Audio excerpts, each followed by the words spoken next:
يا أيها الذين آمنوا قوا أنفسكم وأهليكم نارا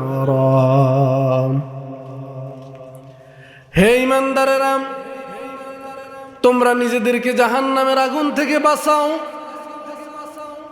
আর তোমাদের আহাল যারা আছে, তোমাদের অধীনস্থ যারা আছে, পরিবার পরিজন যারা আছে, তাদেরকেও জাহান্নামের আগুন থেকে বাঁচাও। অর্ডার কার?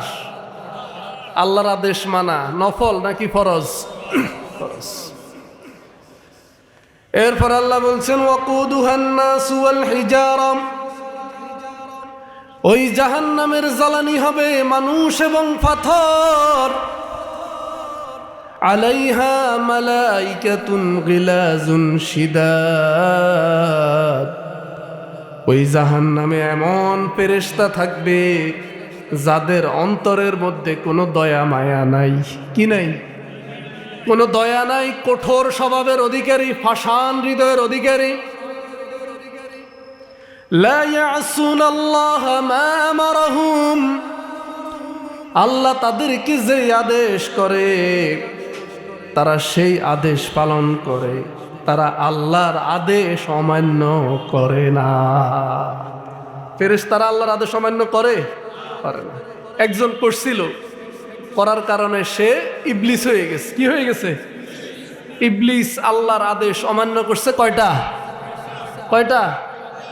একটা আদেশ অমান্য করার কারণে কি হয়ে গেছে? ইবলিস, শয়তান হয়ে গেছে। এখন আমরা তো আল্লাহর আদেশ অমান্য করি না, হ্যাঁ করেন? শত শত আল্লাহর আইন আমরা অমান্য করি। আচ্ছা, সুদ খাওয়া হালাল না হারাম? আল্লাহ বলছে লা তাকুলুর রিবা, তোমরা সুদ। এখন আমরা খাই কিনা? তাহলে আল্লাহর আদেশ মানছি? আল্লাহ বলল ঘুষ খেও না, দুর্নীতি করো না। লা তাকুলু আমওয়ালাকুম বিল বাতিল, তোমরা মানুষের সম্পদ অন্যায়ভাবে আত্মসাৎ করিও না। কিন্তু আমাদের দেশে দুর্নীতি, চুরি আছে না নাই? আগে হতো এক সময় পুকুর চুরি, এখন হয় সাগর চুরি। কি হয়? সাগর চুরি। হাজার হাজার কোটি টাকা, লাখ টাকা না, চুরি করে তারা দেশেও রাখে না। কোথায় নিয়ে যায়? বিদেশে। টাকাগুলো দেশে থাকলে, কলকারখানা হইলে দেশের মানুষ চাকরি বাকরি পাইতো, ঠিক না? দেশের মানুষ উপকৃত হইতো, কিন্তু দেশেও রাখে না। টাকা কোথায় নিয়ে যায়? Singapore, Bangkok, Canada, America, London. টাকাগুলো বিদেশে নিয়ে যাচ্ছে। তাহলে এই যে দুর্নীতি করে, চুরি করে, এটা হালাল না হারাম? তাহলে আমরা কি আল্লাহর আইন মানি? আচ্ছা, রাস্তার ডাইনে হাঁটা সুন্নত নাকি বামে হাঁটা সুন্নত? এখন আমরা হাঁটি কোন পাশে? তাহলে আমরা রাস্তায় হাঁটতেও তো আল্লাহর আইন মানি না। মানি? কেন মানতে পারি না? কারণ এটা রাষ্ট্রের আইন। এই যে আমাদের ব্যাংকে সুদ আছে না নাই? আপনি চাইলেও এখন সুদ থেকে বাঁচার সুযোগ নেই। কি কারণে? রাষ্ট্রীয় কারণে। এই জন্য রাষ্ট্রে ইসলাম না থাকলে ব্যক্তি জীবনেও পরিপূর্ণ ইসলাম মানা যায় না, ঠিক কিনা? এই জন্য আল্লাহর জমিনে আল্লাহর দিন কায়েম হওয়ার দরকার আছে না নাই? জমিন যার আইন চলবে, না হলে পুরোপুরি আল্লাহর বিধান মানা যায় না। আমাদের দেশে চুরির বিরুদ্ধে আইন আছে না নাই? আইন আছে। If any person committing theft he will be imprisonment up to 3 years with fine. দণ্ডবিধির 379 ধারায় বলা হয়েছে, কেউ যদি চুরি করে তাকে 3 বছরের জন্য জেলখানায় ঢুকাও। কয় বছর? সর্বোচ্চ সাজা 3 বছর, সাথে কিছু জরিমানা। তাহলে যে জেলখানায় একবার চুরির অপরাধে ঢুকবে, লক্ষ কোটি টাকা দুর্নীতি করে, হাজার কোটি টাকা দুর্নীতি করে, সে 1 মাস পরে জামিন দিয়ে বের হয়ে যাবে। জেলখানা থেকে বের হওয়ার পরে আগে যদি চোর থাকতো, এখন হয়ে যাবে ডাকাত, ঠিক কিনা? এই জন্য মানব রচিত আইন দিয়ে পৃথিবীতে কখনো শান্তি প্রতিষ্ঠিত হবে? এই জন্য আল্লাহর আইনের দরকার আছে না নাই? আল্লাহর আইন যদি জমিনে প্রতিষ্ঠিত হয়, আওয়ামী লীগ লাভবান হবে, বিএনপি লাভবান হবে, জামাত লাভবান হবে, জাতীয় পার্টি লাভবান হবে, হিন্দু লাভবান হবে, খ্রিস্টান লাভবান হবে, সবাই লাভবান হবে। এই দেশটা যদি চুরি মুক্ত হয়, দুর্নীতি মুক্ত হয়, চাঁদাবাজ মুক্ত হয়, মানুষ যদি নিরাপদে বসবাস করতে পারে, অর্থনৈতিকভাবে মুক্তি অর্জন করতে পারে, শুধুমাত্র জামাত ইসলাম লাভবান হবে, বাকিরা হবে না। শুধুমাত্র বিএনপির লোকেরা লাভবান হবে, বাকিরা হবে না। হ্যাঁ, সবাই লাভবান হবে, সবাই লাভবান হবে। এই জন্য আমাদেরকে আল্লাহর আইনের দিকে আসতে হবে। মানব রচিত আইন দিয়ে পৃথিবীতে শান্তি প্রতিষ্ঠা করা সম্ভব। পৃথিবীতে শান্তি প্রতিষ্ঠা করার জন্য জাতিসংঘ প্রতিষ্ঠিত হয়েছে, ইউনাইটেড নেশন। কি জাতিসংঘ কি পৃথিবীতে শান্তি প্রতিষ্ঠা করতে পারছে? মায়ানমারে আমার ভাইদেরকে কচুকাটা করা হয়েছে, কাশ্মীরে আমার ভাইদেরকে মারা হচ্ছে। জাতিসংঘ পৃথিবীর কোথাও শান্তি প্রতিষ্ঠা করতে পারে নাই। একমাত্র আল্লাহর জমিনে শান্তি প্রতিষ্ঠা করতে পারে মহাগ্রন্থ আল কোরআন, ঠিক কিনা? আল্লাহর নবী কোরআন দিয়ে শান্তি প্রতিষ্ঠা করছেন কিনা, নাকি এটা শুধু ইতিহাস? আল্লাহর নবী কোরআন দিয়ে শান্তি প্রতিষ্ঠা করেছেন, এমন রাষ্ট্র প্রতিষ্ঠা করেছেন যেই রাষ্ট্রে কোনো মানুষ না খেয়ে ছিল না। মানুষ রাতের বেলা দরজা খুলে ঘুমাতো। যারা ইসলাম গ্রহণের পূর্বে মানুষের সম্পদ চুরি করত, কোরআনের বিধান আসার পরে তারা মানুষের সম্পদের পাহারাদার হয়ে গেল। রাতের বেলা যুবতীরা রাস্তায় হেঁটে যেত, তাদের দিকে চোখ উঁচু করে তাকানোর কারো সাহস ছিল না। জাকাতের টাকা খাওয়ার মতো লোক নাই। রাস্তায় রাস্তায় জাকাত নিয়ে ঘুরে, কিন্তু জাকাত দেওয়ার মতো কোনো লোক খুঁজে পাওয়া যায় না। হযরত ওমর ইবনে আব্দুল আজিজের শাসনামলে এক লোক 3 দিন পর্যন্ত জাকাতের টাকা পরিশোধ করার জন্য রাস্তায় রাস্তায় জাকাতের টাকা নিয়ে হাঁটতেছে। 3 দিন পরে আরেক গাট্টিওয়ালার সাথে দেখা হলো। দেখা হওয়ার পরে বলতেছে, ভাই তোমাকে পেয়ে আমার খুব উপকার হয়েছে। আজকে 3 দিন পর্যন্ত আমি জাকাতের টাকা নিয়ে ঘুরতেছি, কিন্তু জাকাতের টাকাটা দেওয়ার মতো কোনো লোক খুঁজে পাচ্ছি না। আমার থেকে জাকাতের টাকাগুলো নিয়ে আমাকে মুক্ত করো। ওই লোক বলে, আরে মিয়া, তুমি কি আমারে মনে করছো আমি জাকাত খাই? আজকে 3 দিন পর্যন্ত তুমি জাকাতের টাকা নিয়ে রাস্তায় রাস্তায় ঘুরতেছ, আর আমি আজকে 7 দিন পর্যন্ত রাস্তায় রাস্তায় জাকাতের টাকা নিয়ে ঘুরি, জাকাত খাওয়ার মতো কোনো লোক খুঁজে পাই না। আল্লাহু আকবার বলবেন না? আল্লাহ রাসূল এরকম একটা সমাজ কি দিয়ে করছে? কি দিয়ে করছে? কোরআন দিয়ে। এখন মনে হয় এরকম রাষ্ট্র করা সম্ভব না। সম্ভব। এই জন্য আমাদেরকে ফিরে আসতে হবে কোন দিকে? কোরআনের দিকে। আমাদের সন্তানদেরকে কোরআনমুখী করতে হবে। কোরআনমুখী করার জন্যই এই মাদ্রাসা প্রতিষ্ঠিত হয়েছে, ঠিক কিনা? আপনাদের থানায় গিয়ে একটু খোঁজ খবর নেন। থানায় চোর, বাটপার, টাউটদের একটা লিস্ট আছে, আছে না? ওই লিস্টের ভিতরে এই মাদ্রাসার ছাত্র কয়জনের নাম আছে, এই মাদ্রাসার কয়জন ওস্তাদের নাম আছে, মুন্সিরহাট মাদ্রাসার কয়জনের নাম আছে, ফেনী ফালাহিয়া মাদ্রাসা, আলিয়া মাদ্রাসার কয়জনের নাম আছে? আছে। যার ভিতরে কোরআনের জ্ঞান ঢুকে যায়, ওই লোক চুরি করতে পারে না, ওই লোক ডাকাতি করতে পারে না, ওই লোক মাস্তানি করতে পারে না, ওই লোক সাদাবাজি করতে পারে না। যার অন্তরের ভিতরে কোরআন আছে, যার ভিতরে ইলম আছে, ওই লোককে জোর করে পিটিও তার পক্ষে দুর্নীতি করানো সম্ভব নয়, ঠিক কিনা? আর যার কাছে কোরআন নাই, সে সুযোগ পেলেই কি করবে? রাষ্ট্রের টাকা নিজের মনে করে পকেটে ঢুকে ফেলবে। হ্যাঁ, আমরা এমন এক দেশে বসবাস করি, রমজান মাসে পর্যন্ত ঘুষ খাওয়া বন্ধ থাকে না। থাকে? সরকারি অফিস আদালতগুলোতে যাবেন, ওনারা নাকি রমজান মাসে একটু কায়দা করে, বলে যে রোজার দিন ইফতারের পয়সা দিয়ে যান। কি কয়? অন্য সময় বলে যে কি করেন, ঘুষ দিয়ে যান, চা নাস্তার পয়সা দিয়ে যান। রমজান কালে কি কয়? ইফতারির টাকা দিয়ে যান, ইফতারির পয়সা দিয়ে যান। আবার কেউ কেউ বলে, এক সাব রেজিস্ট্রারের কথা শুনলাম, উনি নাকি খুব নামাজি, বুঝছেন? তা এখন দলিল লেখকেরা বলতেছে, টাকা দিলে তাড়াতাড়ি দাও, আমার জামাত মিস হয়ে যাচ্ছে। মসজিদের জামাত দাঁড়াই যাচ্ছে, কি দিবে তাড়াতাড়ি দিয়ে দাও, নাইলে আমি চলে যাচ্ছি। কি এরকম সাব রেজিস্ট্রার আছে না নাই?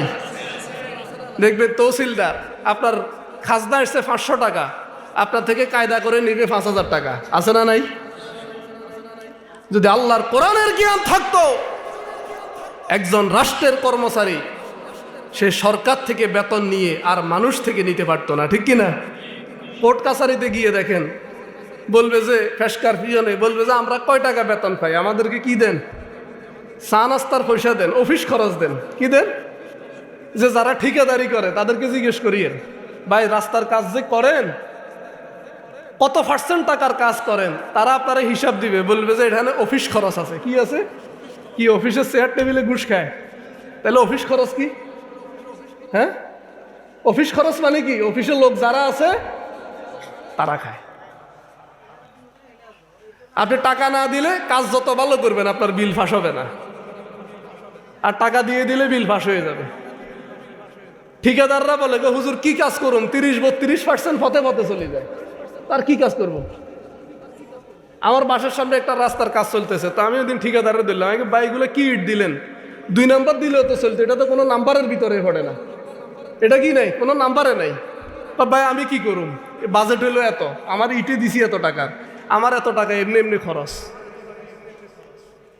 তাহলে এই যে মানুষের ভিতরে যদি আল্লাহর ভয় ঢুকে যেত, কোরআনের জ্ঞান যদি থাকতো, তাহলে তারা সরকারি অফিস আদালতে বসে কলমের খোঁচা দিয়া হাজার হাজার কোটি টাকা দুর্নীতি করতো না, ঠিক কিনা?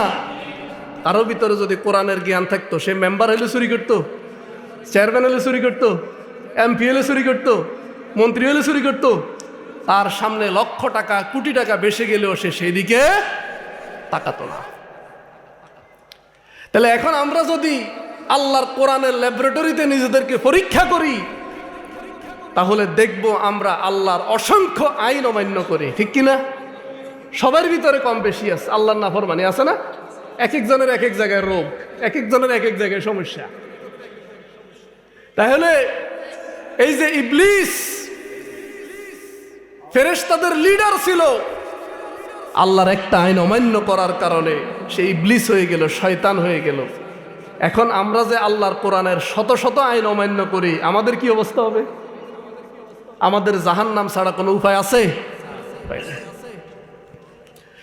এই জন্য রব্বুল আলামিন বলেন, ইয়া আইয়ুহাল্লাযীনা আমানু কু আনফুসাকুম ওয়া আহলিকুম নারা। হে ঈমানদাররা, তোমরা যারা আল্লাহর প্রতি ঈমান এনেছো, ঈমান আনলেই মুসলমান হওয়া যায় না। আল্লাহর প্রতি কেউ যদি ঈমান আনে, মালাইকার প্রতি, ফেরেশতার প্রতি, আখিরাতের প্রতি কেউ যদি বিশ্বাস স্থাপন করে, তাকে বলে মুমিন। তাকে কি বলে? প্রত্যেক মুমিন কিন্তু মুসলমান না। আল্লাহ কিন্তু মুমিন না হয়ে মৃত্যুবরণ করার কথা বলে নাই। আল্লাহ বলছে মুসলমান না হয়ে মৃত্যুবরণ করিও না। ঈমানদার হলো প্রাথমিক সদস্য ফরম পূরণ করা। একজন লোক দলের প্রাথমিক সদস্য ফরম পূরণ করলে তাকে কি বলে? সহযোগী সদস্য অথবা সমর্থক বলে। ওই লোক দলের লিডার হয় না, হয় দলের কেন্দ্রীয় নেতা হইতে হলে তারা অনেক পরীক্ষা দিয়ে তারপরে সর্বোচ্চ পর্যায়ে গেলে তারপরে সে কি হয়? নেতা হয়, পরিপূর্ণ। সে দলের এখন পরীক্ষিত লোক, সে এমপি মনোনয়ন পাবে, সে উপজেলার সভাপতি হবে, সে জেলা সভাপতি হবে, ঠিক কিনা? ঠিক আপনি আল্লাহর প্রতি ঈমান আনছেন, পরকালের প্রতি ঈমান আনছেন, তার মানে আপনি মুসলমান না। আপনি মাত্র ইসলামে ঢুকছেন, আপনি মাত্র শুধু আপনি ইসলামে ঢুকলেই জাহান্নাম থেকে বাঁচতে পারবেন না। ইসলামে ঢুকে আল্লাহর প্রত্যেকটা বিধান মানা লাগবে, আল্লাহর কোরআনের সবগুলো বিধান মানা লাগবে। হাল্লালা হালালা ওয়া হাররামা হারামা আদখালাহুল্লাহুল জান্নাহ। আল্লাহর নবী বলেন, যে ব্যক্তি কোরআনের হালালকে হালাল হিসেবে গ্রহণ করবে আর হারামগুলোকে বর্জন করবে, কেবলমাত্র ওই ব্যক্তি জান্নাতে যাবে। শুধু মুসলমান দাবি করলে, ইমানদার দাবি করলেই কি হওয়া যায় না? মুমিন হওয়া যায় না। মুমিন হতে হলে আল্লাহর কোরআনের 500টা বিধান আছে হালাল হারামের। আল্লাহ যেগুলোকে হালাল করেছেন সেগুলোকে গ্রহণ করতে হবে, আল্লাহ যেগুলোকে হারাম করেছেন সেগুলোকে বর্জন করতে হবে। তাহলেই আপনি মুসলমান হতে পারবেন। আর মুসলমান না হয়ে মৃত্যুবরণ করলে, মুসলমানিত্ব গ্রহণ না করে মারা গেলে খবর আছে না? না, ওয়ালাহুম মাকামিউ মিন হাদিদ। আল্লাহ বলেন কবরের মধ্যে জাহান্নামের মধ্যে লোহার আগুনের বড় বড় হাতুড়ি আছে।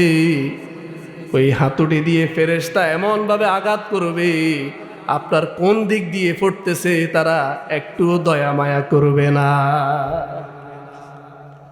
গেলাজুন শিদাত, এরা এত কঠোর হৃদয়ের অধিকারী, ফাশান হৃদয়ের অধিকারী। কি আপনার ছাটনা বাই ফুটতেছে, কোমর বাই ফুটতেছে না মাথা বাই ফুটতেছে, তারা কোনো দিকে তাকাবে না, তারা দেখবেও না। জাহান্নাম তো অন্ধকার, জাহান্নামে কোনো কিছু দেখা যাবে? আল্লাহর নবী বলেন উকিদা আলান নারে আলফা সানাম হাত্তা আহমাররাত, জাহান্নামের আগুনকে 1000 বছর পর্যন্ত জ্বালানো হলো। জ্বালানোর পরে জাহান্নামের কালারটা হয়ে গেল লাল বর্ণ। কি হয়ে গেল? সুম্মা উকিদা আলফা সানাম হাত্তা আবিয়াদ্দাত, এরপরে আরো 1000 বছর জাহান্নামের আগুনকে জ্বালানোর পরে জাহান্নামের আগুনটা সাদা বর্ণ ধারণ করলো। সুম্মা উকিদা আলাইহা আলফা সানা সুম্মা আসওয়াদ্দাত ফাহিয়া সাওদাউন মুজলিমাহ, এরপরে আরো 1000 বছর জ্বালানো হলো। এরপরে জাহান্নামের আগুন এমন কুসকুসে কালো অন্ধকার হয়ে গেছে, যেই অন্ধকারের চাইতে আর কোনো অন্ধকার পৃথিবীতে না। কৃষ্ণ কালো অন্ধকার। ওইখানে ফেরেশতা কোন দিক দিয়ে মারবে কেউ দেখবে না। আমল যদি খারাপ হয় কবর আপনার সাথে কি করবে না? ভালো আচরণ করবে না। এই দুনিয়ার সামান্য আগুনে আমরা সহ্য করতে পারি না। এই টেবিলের উপরে যদি এখন একটা মোমবাতি জ্বালানো হয়, এই মোমবাতির আগুনের উপরে আমি কি আমার হাতটা 5 মিনিট রাখতে পারবো? পারবো? 1 মিনিটও তো রাখা সম্ভব হবে না, হাত পুড়ে যাবে। অথচ দুনিয়ার আগুনের চাইতে জাহান্নামের আগুন 70 গুণ বেশি। ইমাম বুখারী মুসলিম হাদিস গ্রহণ করেছেন, হযরত আবু হুরায়রা হাদিসের রাবী।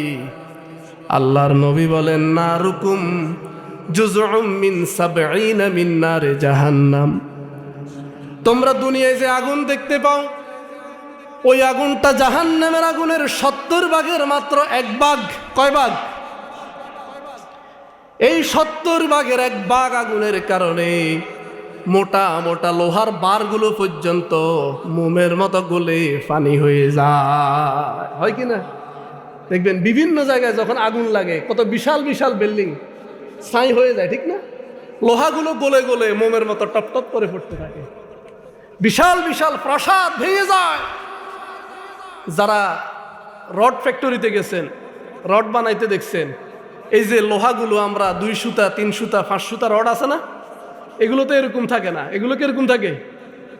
মোটা মোটা লোহার বার থাকে, বার। ওই বারগুলোকে 1400 ডিগ্রি সেলসিয়াস তাপমাত্রা দিয়ে গলানো হয়। গলানোর পরে এগুলো পানি হয়ে যায়। কি হয়ে যায়? পরে এগুলোকে বিভিন্ন ফরমাস, ওই ফরমার ভিতরে দিয়ে দেয়। তখন ফরমা অনুযায়ী 2 সুতা 3 সুতা 4 সুতা রড হয়ে যায়। তাহলে এই দুনিয়ার সামান্য আগুন,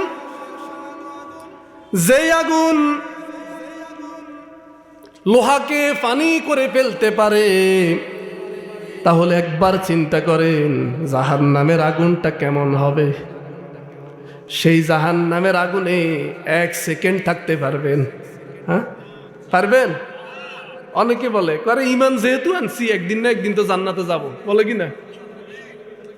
কিছুদিন সাজাবো, উপর থেকে ছেড়ে দেয়া হয়, 70 বছর নিচে যাওয়ার পরেও এটা তলদেশ পর্যন্ত যেতে পারবে না। কি ওইখান থেকে পালাই আসতে পারবেন? হ্যাঁ, দুনিয়ায় মাঝে মাঝে আসামিরা জেলখানা থেকে ফালায়, কোর্টে হাজত থেকে ফালায়, কিন্তু জাহান্নাম থেকে ফালানোর জায়গা আছে? এত বিশাল গভীর জাহান্নাম। আর বাঙালি যে জাহান্নামে যাবে ওইখান থেকে তো ফালানোর কোনো জায়গায় নেই, কারণ একজন আরেকজনের ফালাইতে দিবে না।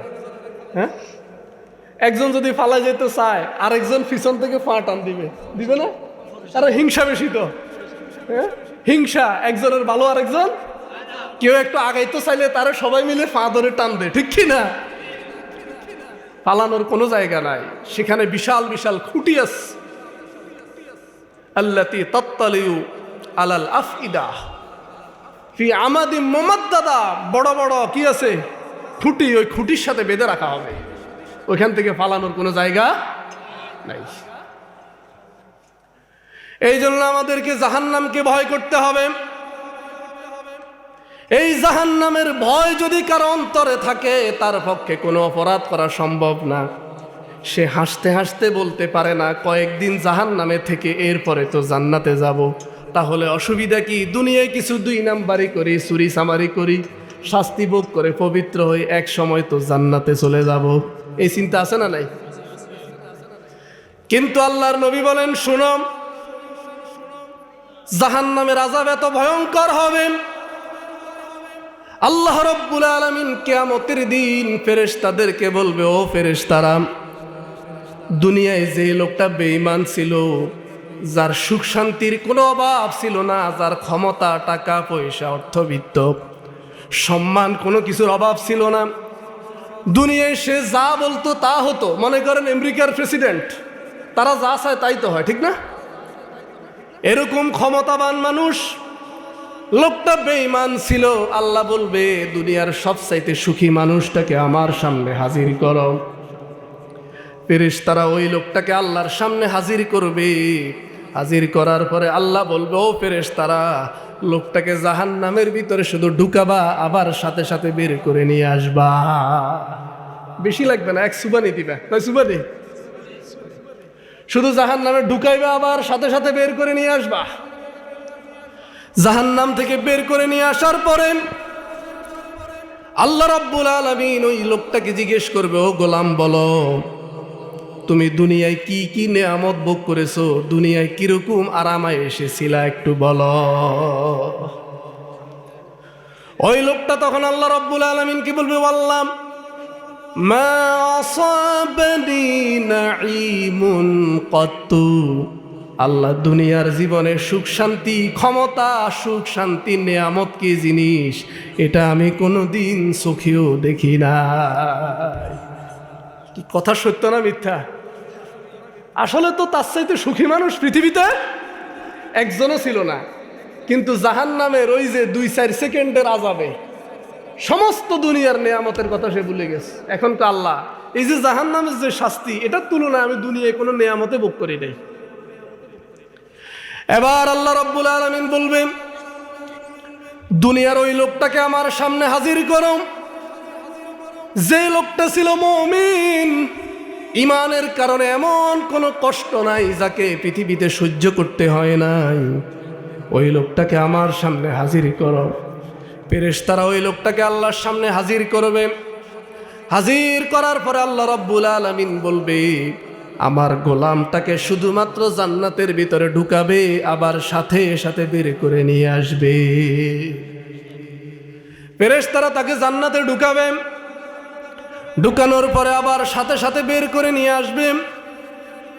বের করে নিয়ে আসার পরে আল্লাহ ওই গোলামকে জিজ্ঞেস করবে, ও গোলাম, বলো, ঈমান আনার কারণে তুমি দুনিয়ায় কি কি ত্যাগ কোরবানি স্বীকার করেছো, আমি আল্লাহ জানতে চাই। লোকটা বলবে, মা আসাবানি দুররুন কাত্তু, ও আল্লাহ, দুনিয়ায় কষ্ট কি জিনিস আমি জীবনে কোনোদিন চোখেও দেখি নাই। আল্লাহু আকবার। তাহলে এবার বুঝেন জান্নাতের নিয়ামত কত শ্রেষ্ঠ। জান্নাতের 1 সেকেন্ডের নিয়ামতের কারণে দুনিয়ার সমস্ত গোটা জিন্দিগির কষ্টটা ভুলে যাবে। আবার জাহান্নামের 1-2 সেকেন্ডের কষ্টের কারণে দুনিয়ার সমস্ত নিয়ামতের কথা ভুলে যাবে। তাহলে একজন মুমিনের চূড়ান্ত সফলতা হলো জান্নাতে যাওয়া আর জাহান্নাম থেকে বেঁচে থাকা।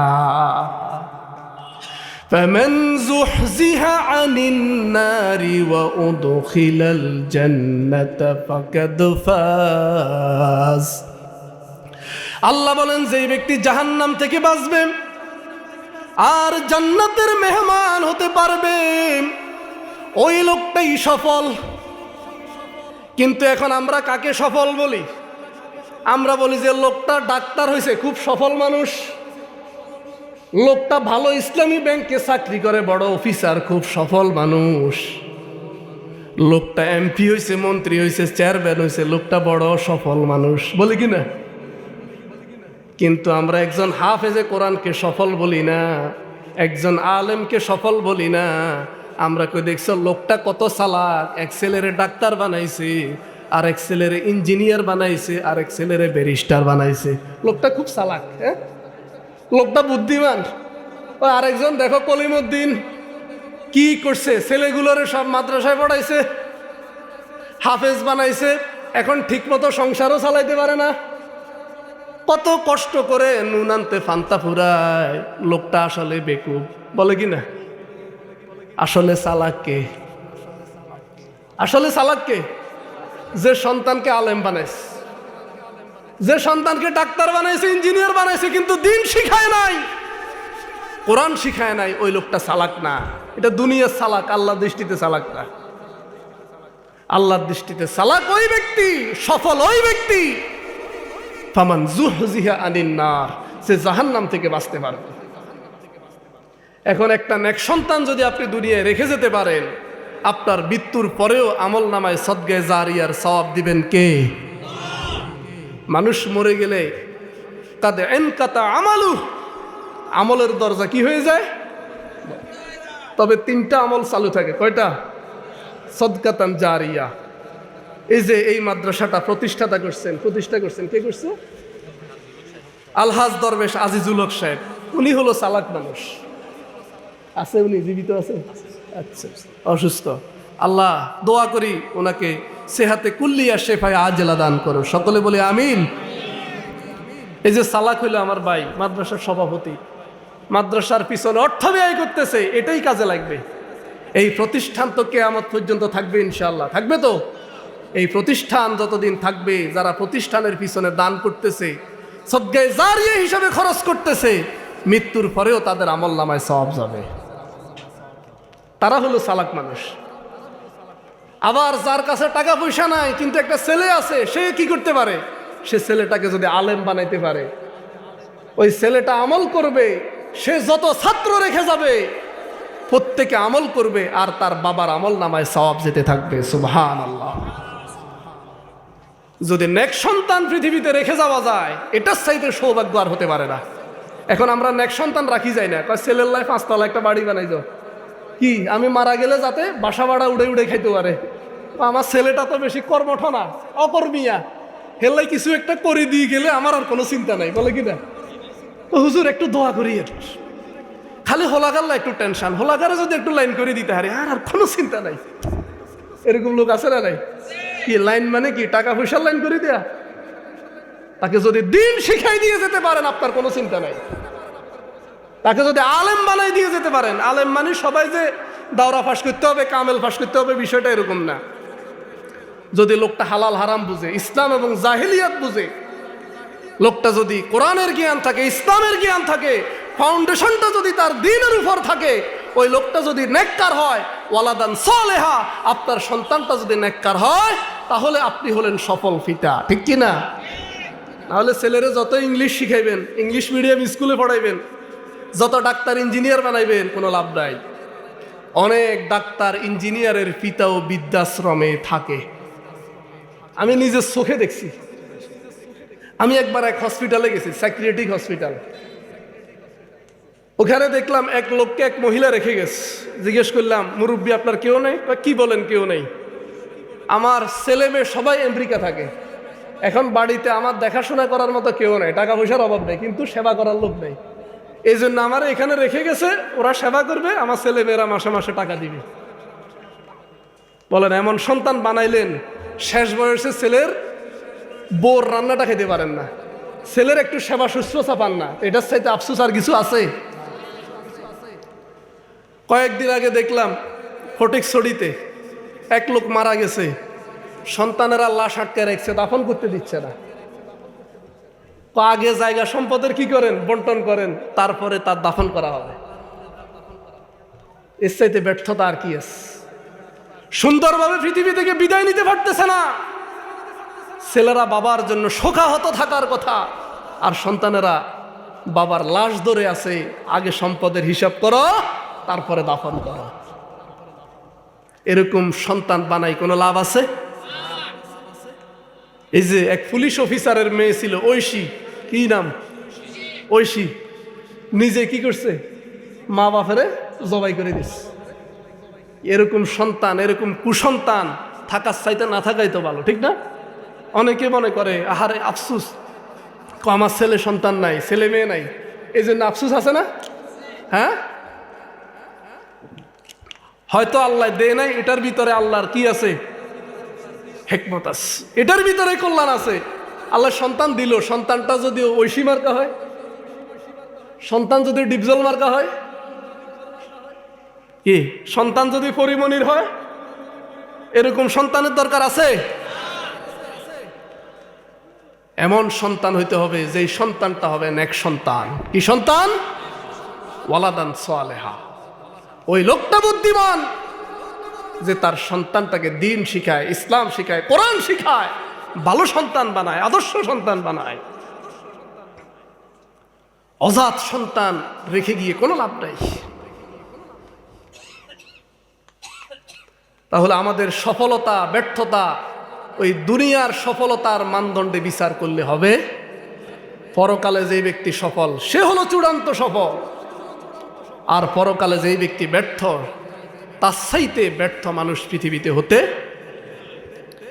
পরকালে আপনার সন্তান কাজে লাগবে না যদি কুসন্তান হয়, আপনার সম্পদ কাজে লাগবে না যদি সম্পদ আপনি আল্লাহর রাস্তায় খরচ না করেন।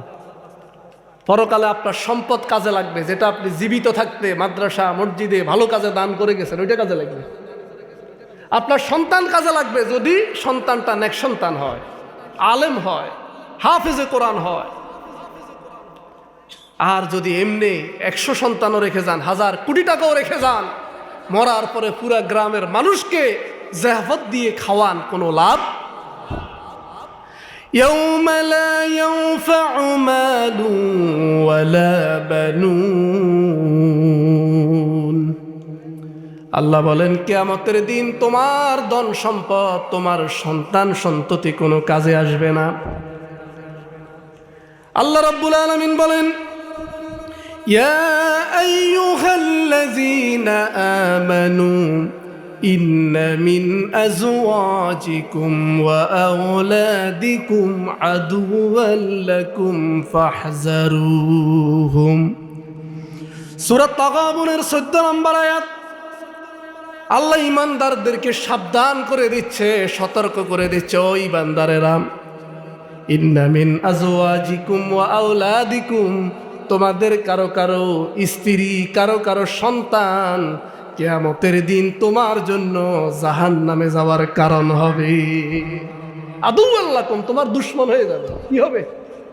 সন্তানটাই জাহান্নামে যাওয়ার কারণ হবে, স্ত্রী জাহান্নামে যাওয়ার কারণ হবে, মেয়ে ছেলে জাহান্নামে যাওয়ার কারণ হবে। ফাহযারুহুম, সুতরাং তোমরা সতর্ক হয়ে যাও, সাবধান হয়ে যাও। সন্তানটাকে এমন ভাবে গঠন করো যাতে তোমার সন্তানটা তোমার জাহান্নামে যাওয়ার কারণ না হয়। আজকে আমরা সন্তান যদি স্কুলে রেজাল্ট খারাপ করে, মাদ্রাসায় যদি পরীক্ষায় রেজাল্ট খারাপ করে, সন্তানকে আমরা শাসন করি, করি কিনা? কিন্তু আপনার সন্তানটা আপনার চোখের সামনে জাহান্নামে চলে যাচ্ছে। আপনার সন্তানটা রাত্রে 12টা পর্যন্ত পড়ালেখা করছে, আপনার সন্তানটা রাতের বেলা 12টায় ঘুমাতে গেল, এখন ফজরের আজান হয়ে গেল, আপনি হাজী সাহেব মসজিদে চলে গেলেন, সন্তানটাকে ঘুমে ডিস্টার্ব হবে এই জন্য আপনি ডাকলেন না। আপনি চিন্তা করছেন আমার ছেলেটা গভীর রাতে ঘুমাতে গেছে, ছেলে যদি এখন ঘুম থেকে উঠে তার মাথায় ধরে যাবে, তার পড়ালেখায় ডিস্টার্ব হবে, এই জন্য আপনি সন্তানটাকে আরামে কম্বলের নিচে রেখে আপনি মুরব্বি মসজিদে চলে গেছেন। এরকম মুরব্বি আছে না নাই? সন্তানের প্রতি কি মায়া, এটা কি মায়া? হ্যাঁ, এরকম অনেক গার্ডিয়ান দেখছি, ছেলে ঘুমাইছে এখন ডাকিও না, ডাকিও না, কাঁচা ঘুম। কি বলে? কাঁচা ঘুম ভাঙলে ক্ষতি হবে, পড়ালেখায় ডিস্টার্ব হবে, পরের দিন পরীক্ষা আছে। এখন আপনাদের কাছে আমার একটা প্রশ্ন, আপনার সন্তানটা রাতের 12টায় মাত্র ঘুমাইলো, 2টার দিকে আপনার ঘরের ভিতরে আগুন লাগছে। কি লাগছে বলেন? আপনি আপনার সন্তানটাকে ঘুম থেকে ডাকবেন কিনা? নাকি বলবেন ছেলের ঘুমে ডিস্টার্ব হবে, থাক সে ঘরের ভিতরে ঘুমাক, আমি আমার জান বাঁচাই? হ্যাঁ, কি করবেন? ছেলের ঘুম থেকে টেনে উঠেবেন, এই হুট তাড়াতাড়ি উঠ, আগুন লাগছে, আগুন লাগছে, তাড়াতাড়ি উঠ, হ্যাঁ, কম্বল টম্বল টানি তারে উঠানে নিয়ে যাবেন, ঠিক কিনা? কি জন্য বলেন? দুনিয়ার আগুন থেকে বাঁচানোর জন্য, ঠিক না? দুনিয়ার আগুন থেকে বাঁচানোর জন্য সন্তানকে আপনি কাঁচা ঘুম থেকে তাকে ডিস্টার্ব করে তাকে টেনে ঘর থেকে বের করলেন, কিন্তু জাহান্নামের আগুন থেকে বাঁচানোর জন্য সন্তানকে ফজরের সময় কয়দিন কম্বল থেকে টেনে মসজিদে নিছে? কি আল্লাহর দরবারে জবাব দিতে হবে কিনা? জবাব দিতে। দুনিয়ায় ছেলে পরীক্ষায় খারাপ করলে আপনি প্রহার করেন, কিন্তু ছেলে মসজিদে যায় না এই জন্য আপনি মারধর করেন না। ছেলে কোরআন পড়ে না, ছেলে সিগারেট খায় এই জন্য আপনি শাসন করেন না।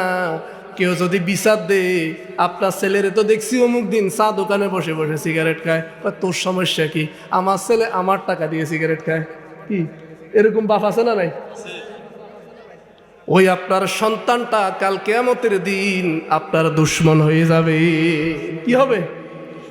ছেলে বলবে রব্বুল আলামিন, আমার বাবা একা একা নামাজ পড়তো, আমার বাবা একা একা রোজা রাখতো, আমার বাবা একা একা তাসবিহ তাহলিল করতো, কোরআন পড়তো, আমার বাবা আমাকে জাহান্নামের আগুন থেকে বাঁচানোর জন্য কোনোদিন মসজিদে নেয় নাই, রোজা রাখার জন্য আমাকে মারে নাই। মেয়ে বলবে আমার আব্বা আমাকে বোরকা কিনে দেয় নাই, পর্দায় থাকার জন্য বলে নাই। স্ত্রী বলবে আমার স্বামী আমাকে শাসন করে নাই, আমি যা বলছি তা কিনে দিছে, কিন্তু জাহান্নাম থেকে বাঁচানোর জন্য আমাকে চেষ্টা করে নাই। আল্লাহ আজকে আমি একা জাহান্নামে যাব না, আমার স্বামীকে হাজির করো, আমার মাকে হাজির করো, আমার বাবাকে হাজির করো। বলবে কি না? ওসমানের বাড়িতে গিয়ে ওই ভিক্ষুক দেখে হযরত ওসমান রাদিয়াল্লাহু তাআলা আনহু উঠানের মধ্যে বসে বসে রোদের ভিতরে তুলা শুকাচ্ছেন, আর তুলাগুলো বাতাসের সাথে উড়ে উড়ে চলে যাচ্ছে। হযরত ওসমান বাতাস থেকে তুলাগুলোকে ধরে ধরে আবার বস্তার ভিতরে ঢুকায়। এই অবস্থা দেখে ভিক্ষুকটা চলে গেছে আল্লাহ রাসূলের কাছে। ইয়া রাসূলুল্লাহ, এরকম কৃপণ লোক তো জীবনে দেখি নাই, তুলা শুকাইতে দিলে 2-4টা তো উড়ে যাবে, সে ধরে ধরে কোথায় ঢুকায়? বস্তাতে ঢুকায়। একটা তুলোও যাইতে দেয় না, এই লোক বুঝি আমার ওট দিবে, সে সাহস করে আর ওট চায় নাই, আল্লাহ রাসূলের কাছে চলে গেছে। রাসূলকে গিয়ে ঘটনা বললাম, আল্লাহ নবী বলল ও সাহেল আবার যাও। সে আবার গিয়ে দেখে হযরত ওসমান রাদিয়াল্লাহু তাআলা আনহু উঠানে রোদের মধ্যে গুড় শুকাতে দিয়েছে, আর গুড়গুলোকে পিপিলিকা যখন নিয়ে যায়, ওই ফিবডার মুখ থেকে গুড়গুলোকে হযরত ওসমান নিয়ে ফিবডাগুলোকে তাড়িয়ে দেয়। এরকম কৃপণ লোক জীবনে দেখছেন? হ্যাঁ, চিনিতে তো ফিবডা থাকবে, মিষ্টিতে ফিবডা থাকবে, ওইখান থেকে ফিবডাকে তাড়াই দেয়, এরকম লোক আছে? এরকম লোক তো খুঁজে পাওয়া যাবে না। ভিক্ষুক তো আরো আশ্চর্য, কি রে আল্লাহ রাসূল আমার সাথে মজা করে নাকি? কার কাছে পাঠাইলো?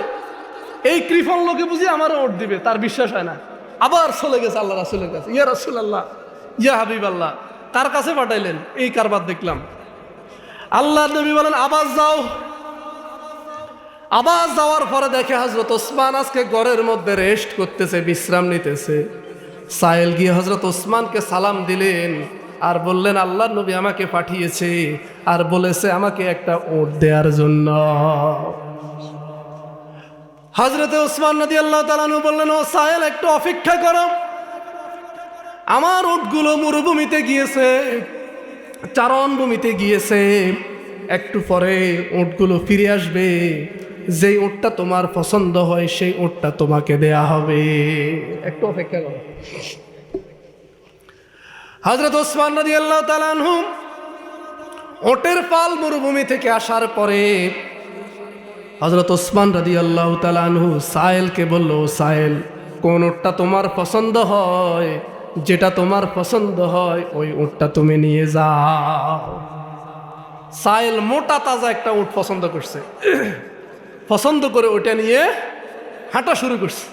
এখন ওইটার পিছনে পিছনে বাকিগুলো হাঁটা শুরু করছে। দেখবেন গরু ছাগল উটের একটা কি আছে, খাসলত আছে, একটা যেদিকে যায় বাকিগুলো সেদিকে, সবগুলো যাওয়া শুরু করছে।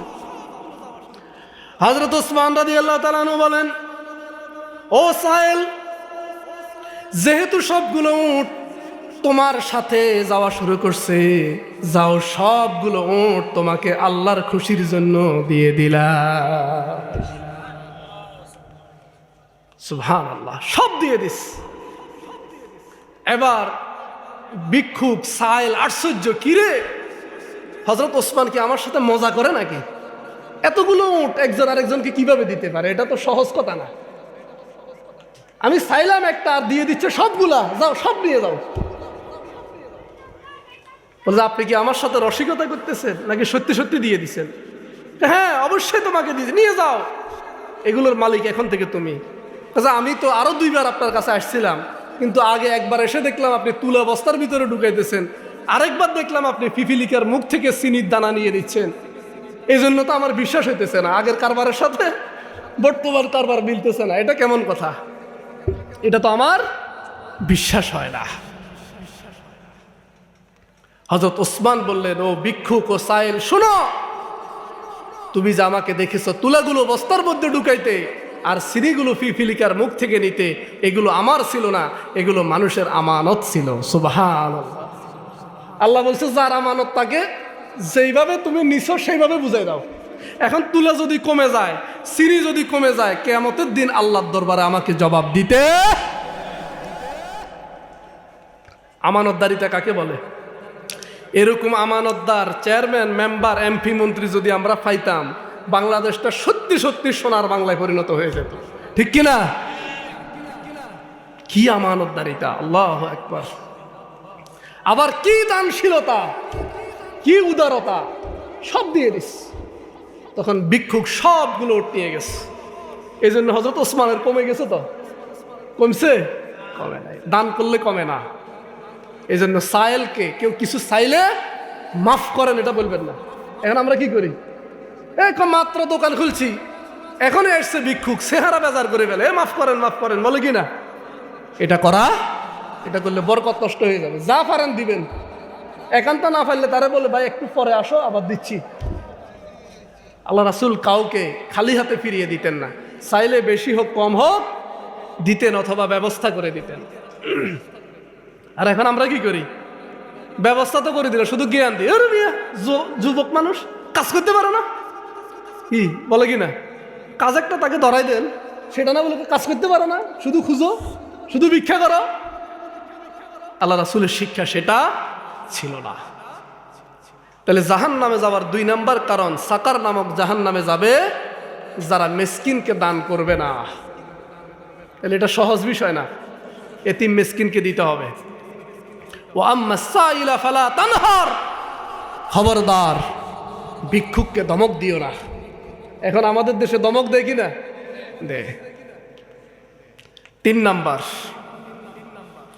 ওয়া কুন্না নাখুদু মাআল খাইদিন, তারা বলবে আমরা গীবত করতাম, যারা দোকানে বসে বসে মানুষের বিরুদ্ধে মিথ্যা অপবাদ রটনা করতাম, বানিয়ে বানিয়ে মানুষের বিরুদ্ধে কুৎসা রটনা করতাম, অপবাদ দিতাম, ভালো মানুষের বিরুদ্ধে তহমত দিতাম, এই জন্য আজকে আমরা সাকারের অধিবাসী হলাম।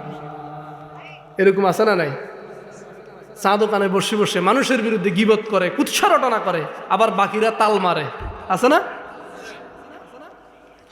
ওয়া কুন্না নুকাজ্জিবু বিয়াউমিদ্দিন। 4 নম্বরে জাহান্নামে, সাকার নামক জাহান্নামের অধিবাসী হওয়ার কারণ হলো আমরা পরকালের দিবসকে অস্বীকার করতাম। এদেশে অনেক মুসলমান আছে, নামে মুসলমান কিন্তু নামাজ পড়ে না, আখিরাতকে অস্বীকার করে, করে কি না? নাস্তিক আছে না? নাম হলো মুসলমানের, নাম হলো শাহরিয়ার কবির, ইসলাম বিদ্বেষী। নাম হলো জাফর ইকবাল, ইসলাম বিদ্বেষী। নাম হলো মুফাসসির ইসলাম, ইসলাম বিরোধী, নাস্তিক। এরকম আছে না নাই? তারা মনে করে নগদে জাফাও পেতে নাও, বাকির খাতায় পরকাল বলতে কিছু নাই। এরকম বুদ্ধিজীবী সুশীল আছে না নাই?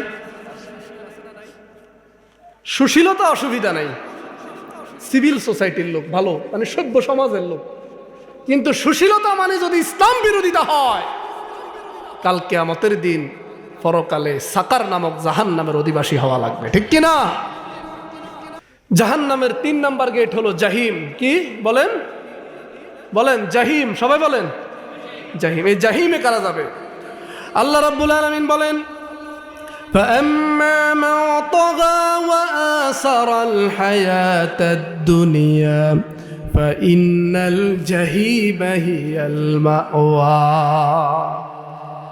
فأما من طغى, যে ব্যক্তি দুনিয়ার জীবনের সীমা লঙ্ঘন করে, যারা তাগুত ছিল, যারা আল্লাহর আইনের বিরোধিতা করে। তাগুত হলো তারা যারা নিজেরাও আল্লাহর আইন মানে না, অন্যদেরকেও আল্লাহর আইন মানতে দেয় না, তারা হলো কি তাগুত। আইন করে মানুষকে ইসলাম থেকে দূরে রাখে, আল্লাহর বিধান থেকে দূরে রাখে। আর ওয়াসারাল হায়াত আর দুনিয়া, আর দুনিয়ার জীবনকে প্রাধান্য দেয়, দুনিয়াকেই সব মনে করে, তাদের জায়গা হবে জাহিমে। কোথায় হবে বলেন? জাহিম। ওয়াজ কি বুঝেন? এরপরে ৪র্থ নাম্বারে হলো হাউইয়া। কি নাম? এই হাউইয়াতে কারা যাবে? আল্লাহ বলেন, ওয়া আম্মা মান খাফফাত মাওয়াজিনুহু ফাউম্মুহু হাবিয়া, যার মিজানের পাল্লাটা হালকা হয়ে যাবে কিয়ামতের দিন, যার নেক আমলের চাইতে খারাপ আমলটা বেশি হবে, তার জন্য হাবিয়া অপেক্ষা করছে। কি করতেছে? হাবিয়া অপেক্ষা করতেছে। এরপরে 5 নম্বরে যেই জাহান্নাম, সেই জাহান্নামের নাম হলো লাযা। কি নাম? এই লাযা নামক জাহান্নামের অধিবাসী কারা হবে? আল্লাহ রাব্বুল আলামিন সূরা মাআরিজের 15 থেকে 18 নম্বর আয়াতের মধ্যে বলছেন, কাল্লা ইন্নাহা লাযা নাযআতাল লিশ-শাওয়া। আল্লাহ বলেন, কাল্লা ইন্নাহা লাযা, কখনো নয়, লেলিহান আগুন তাদেরকে, তাদের হাত পা চামড়াগুলোকে খেয়ে ফেলবে। নাযআতাল লিশ-শাওয়া, তাদের মাথার এবং হাতের চামড়াগুলোকে জ্বালিয়ে ফেলবে। তাদউমান আদবারা ওয়া তাওয়াল্লা, যারা পৃষ্ঠ প্রদর্শন করতো আল্লাহর বিধান থেকে, আল্লাহর হুকুম থেকে, আল্লাহর বিধান থেকে যারা মুখ ফিরিয়ে নিত, ওই লোকগুলো লাযা নামক জাহান্নামের অধিবাসী হবে। ওয়া জামাআ ফাআওয়া, এরপরে তারা সম্পদ জমা করতো আর সম্পদ বারবার গণনা করত। ওই সমস্ত লোকগুলো লাযা নামক জাহান্নামের অধিবাসী হবে। এরকম কিছু লোক আছে না, 90,000 টাকা হয়েছে, আর 10,000-এর জন্য আল্লাহ আল্লাহ করে, আর 10,000 হইলে আবার সুদের উপর লাগাইবে, মাসে লাখে 3,000 4,000 পাবে। এরকম আছে না নাই? শুধু সম্পদ গনে আর কখন সুদে লাগাইবে, এরকম চিন্তা আছে না নাই?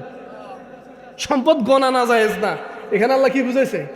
যারা সম্পদ অর্জন করে, সম্পদ হালালভাবে অর্জন করে না, হালাল রাস্তায় খরচ করে না, যারা সম্পদের জাকাত দেয় না, বরং সুদের উপরে লাগায়, সুদি ব্যাংকে রাখে, ওই সমস্ত লোকগুলো কোথায় যাবে?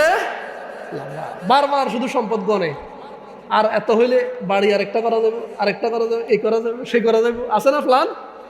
কবরের কোনো চিন্তা নাই, পরকালের কোনো চিন্তা নাই, শুধু টাকার থেকে টাকা কিভাবে বাইর করবো এই চিন্তা, আছে না নাই?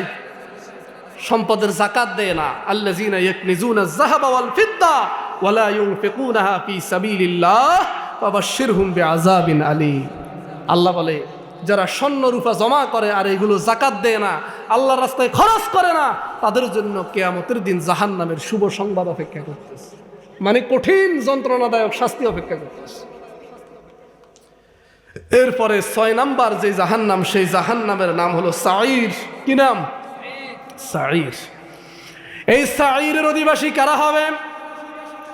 আল্লাহ রাব্বুল আলামিন কোরআনে কারীমের 4 নাম্বার সূরা নিসার 10 নাম্বার আয়াতের মধ্যে বলেন, ইন্নাল্লাযীনা ইয়াকুলুনা আমওয়ালাল ইয়াতামা যুলমা ইন্নামা ইয়াকুলুনা ফি বুতুনিহিম নারা ওয়া সায়াসলাউনা সাঈরা।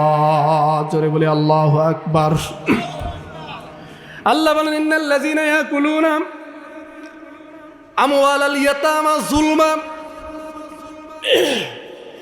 যারা এতিমের সম্পদ অন্যায়ভাবে ভক্ষণ করে, অনেকেই দেখবেন ছোট্টবেলায় মারা যায়, চাচা অথবা জ্যাঠা তাদের দেখাশোনা করে, তাদের সম্পদগুলো দেখাশোনা করে।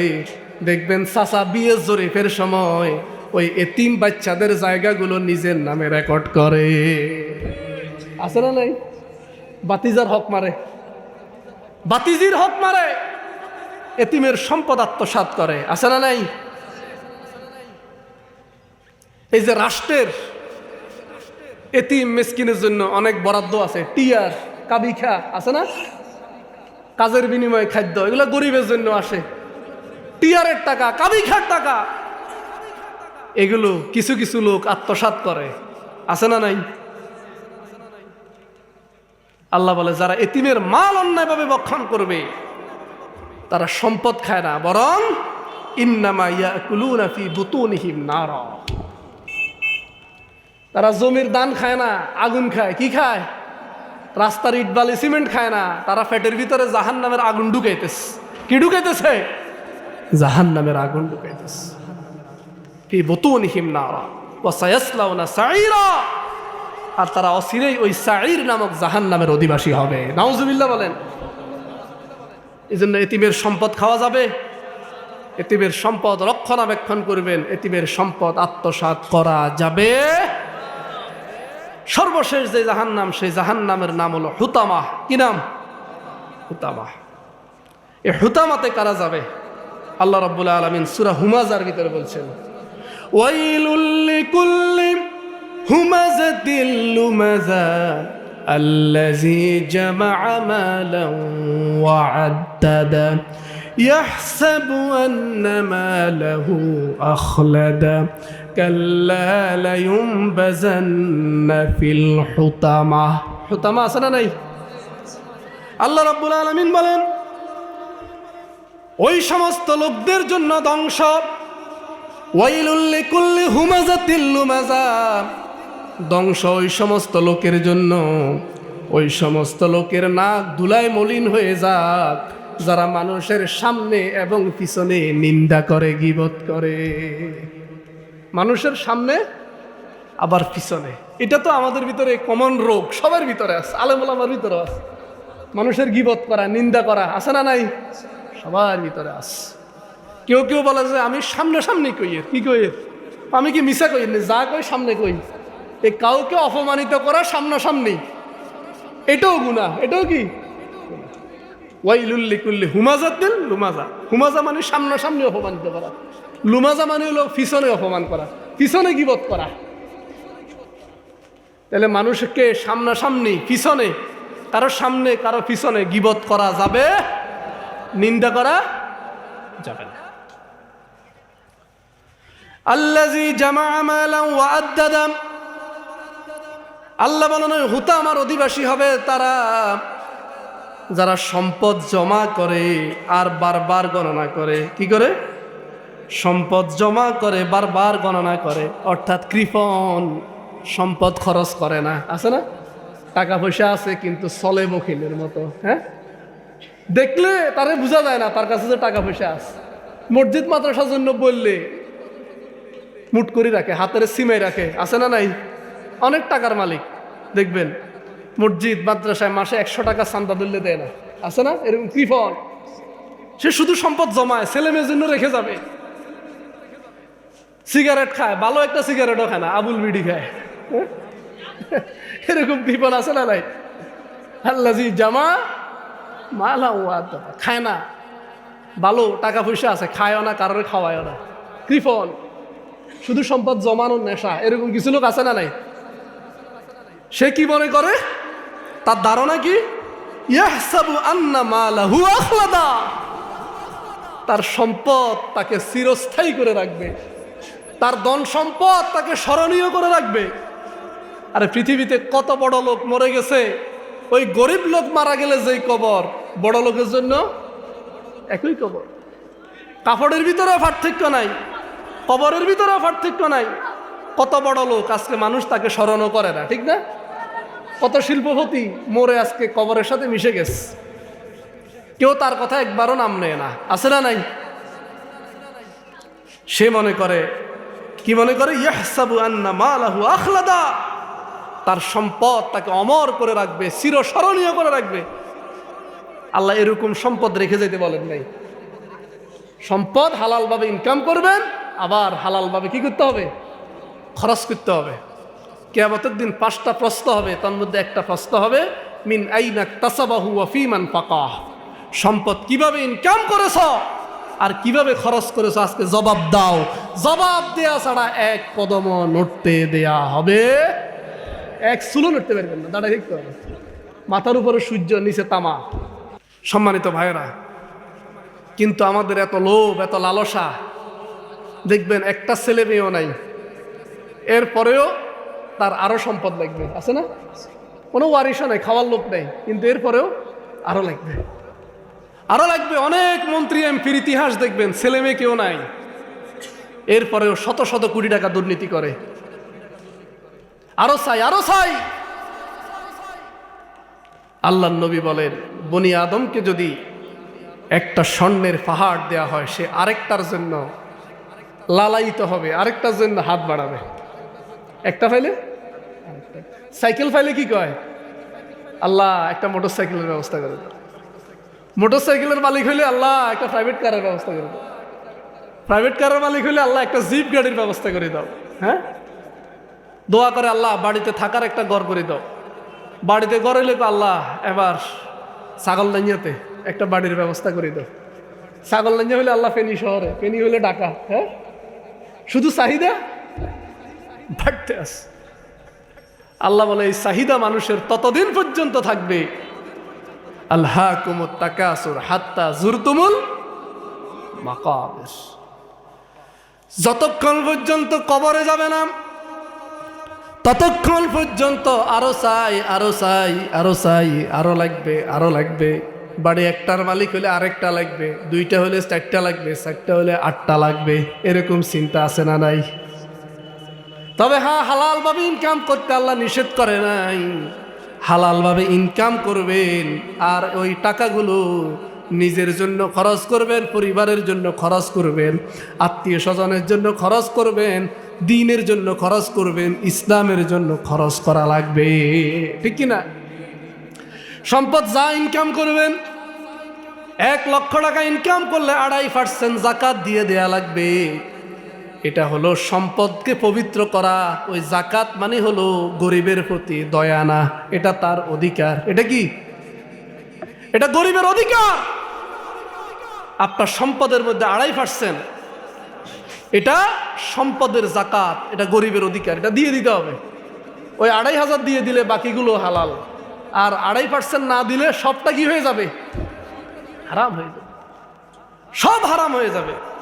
কিন্তু দেখবেন আমাদের সমাজে অনেক লোক আছে যারা নামাজ পড়ে কিন্তু জাকাত দেয় না, আছে না নাই? সে জানে তার উপর জাকাত ফরজ, জাকাত দেয় না, অথবা কাউকে জিজ্ঞেসও করে না, হুজুর আমার ব্যাংকে এত টাকা আছে, আমার বিমাতে এত আছে, আমার এফডিআর এত আছে, আমার এত টাকার ব্যবসা প্রতিষ্ঠানে মাল আছে, আমার উপরে জাকাত ফরজ কিনা এটা জিজ্ঞেসও করে না। নামাজ পড়ে কিন্তু জাকাত দেয় না, এরকম আছে না নাই? হযরত আবু বকর রাদিয়াল্লাহু তাআলা আনহু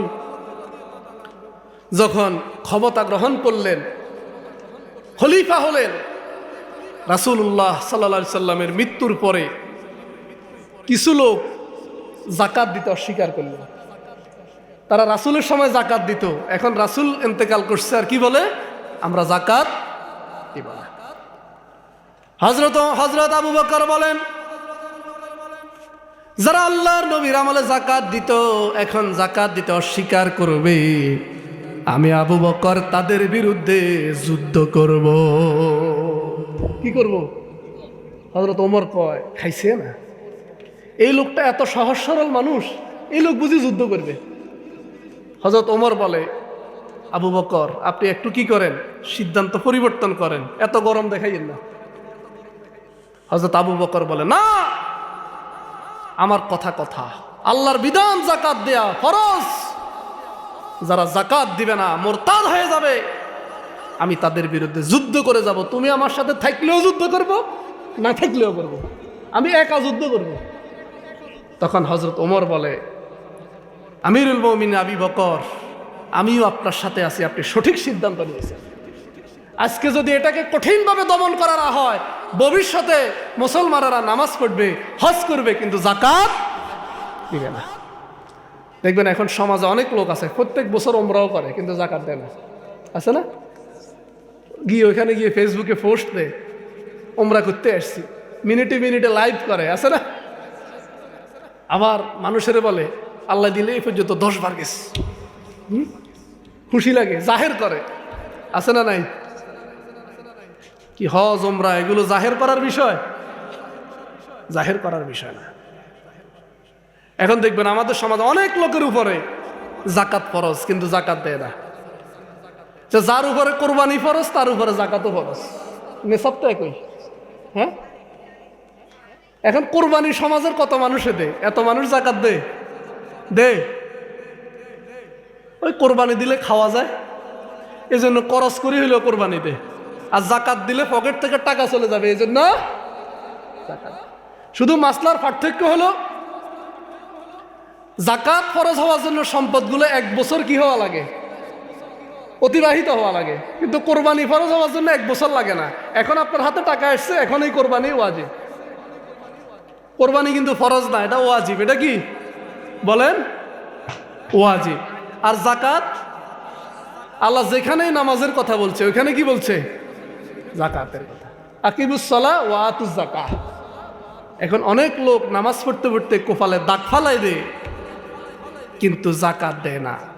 আজকে সমাজে মানুষ যদি যাকাত দিত, এই সমাজে এত গরিব মানুষ খুঁজে পাওয়া যেত। বড় বড় শিল্পপতিরা যাকাতের নামে তামাশা করে, যাকাতের লুঙ্গি দে, যাকাতের শাড়ি দে, যেই শাড়িগুলো নিজের পরিবারের কেউ পরবে না সেগুলো গরিব মানুষকে দে। কি আল্লাহ কি এগুলো দিতে বলছে? আল্লাহ বলছে লান তানালুল বিররা হাত্তা তুনফিকু মিম্মা তুহিব্বুন। তুমি প্রিয় জিনিস আল্লাহর রাস্তায় দান না করলে ওই দান কবুল হবে না।